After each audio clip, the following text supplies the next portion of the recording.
The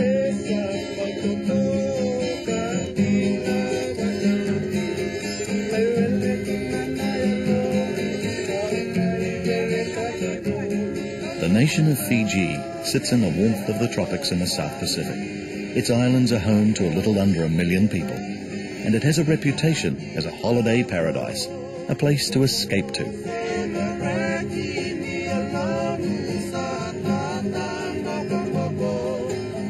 But Fiji also has its poor, its dispossessed, and its struggles, with recent years seeing many political upheavals.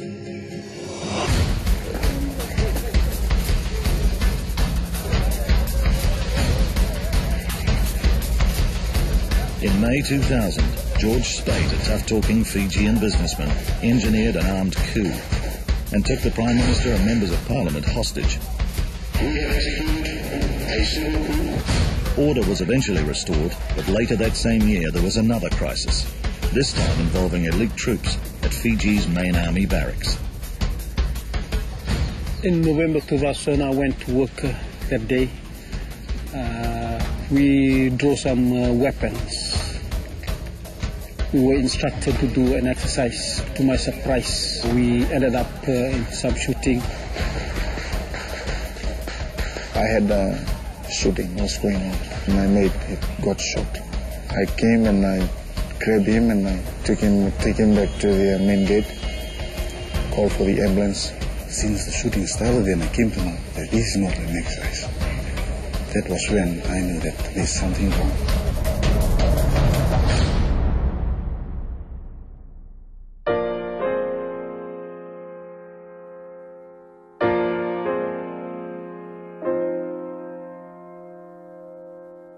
Soldiers were wounded and killed.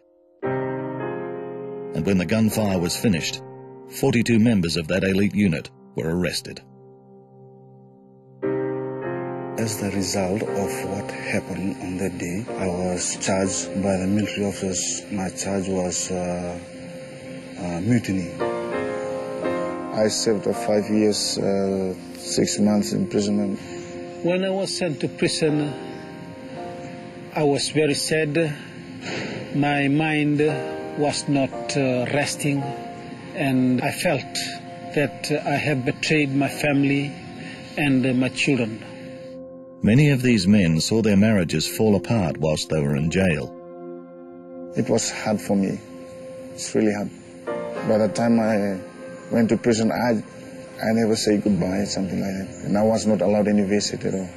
And after a few months, my wife came and said that she's staying with another man.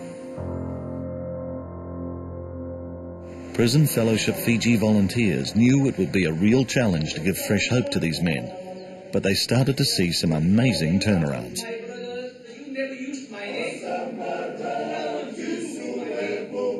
To meet Christ in prison, it was very, very great.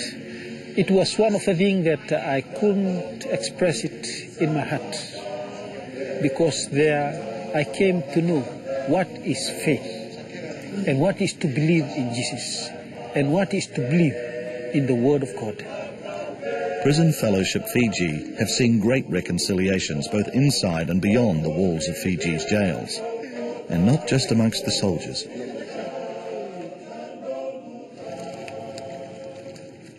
Eparama had been in jail most of his adult life for very serious crimes. When he was finally released, neither his wife nor his village wanted him back. The people before, they were scared of me, yes. They really scared of me. I'm 48 years old, and most of my life I spent inside the prison. I can say it's more than 20 years. I spent my life in prison. And it's amazing that with the transformation that took place in his life and a grant from the government, within 1 year he's quite successful as a businessman. I'm very lucky to make that decision to attend the Prison Fellowship counseling and the sharing of the Word of God. I go in fellowship with them. That helps me a lot when I'm inside the prison. It really helps me. When I came out, and now I'm a changed man. From my side, even the police officers from the area I'm living, they believe that I am not going to change. But now I can say that no matter what the people say or what the police say, people still can change if they're willing to hear the word of God. One thing has touched me very deeply. What happens to the family? What happens outside the walls? A lot of these prisoners will go home and find there's not a family there, that the family has broken, and this is very painful. Some of the places where the Prison Fellowship volunteers visit are quite primitive. When we bring in gifts, food items, whatever we can bring, they're quite appreciated. These are the families of inmates who are presently in prison.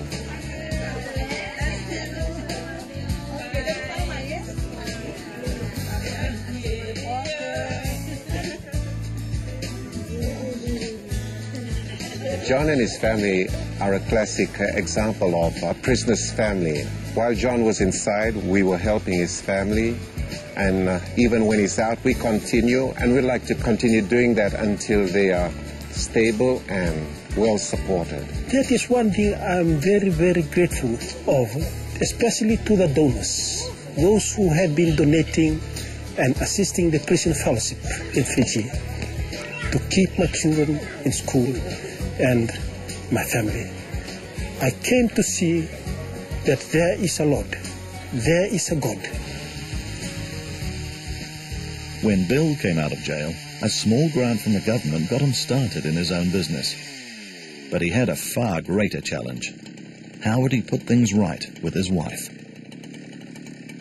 God became real to me because on the day when I came out from prison, there was no place to go. There was no place to go at all. So I went to one of the Prison Fellowship volunteers' house and spent the day and the night.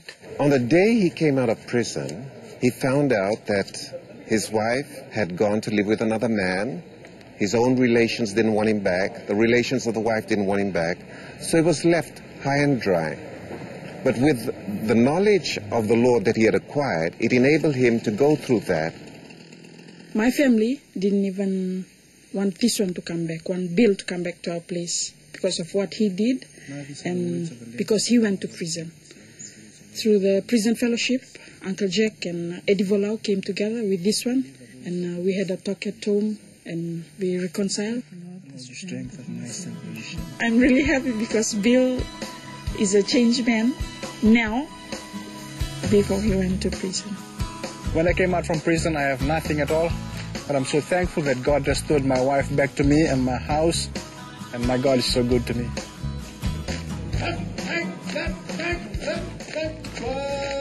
The same positive outlook is now being seen amongst the soldiers who were jailed for mutiny and are now being released back into the community.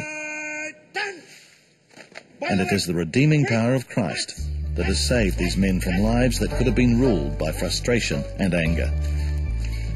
If they had been left to their own devices and the prison system had taken its toll and they had exited the prison without encountering Christ in the meantime, I'm sure that they would have come out more angry, more disappointed, more bitter, and probably more dangerous and risky for the communities in which they returned to. Even we in prison, we have that hope that this is not even the life that we will begin. There's something else that God has set aside for the people who believe in Him. And this was the very thing that I was trying to deal with in prison, but it's not easy.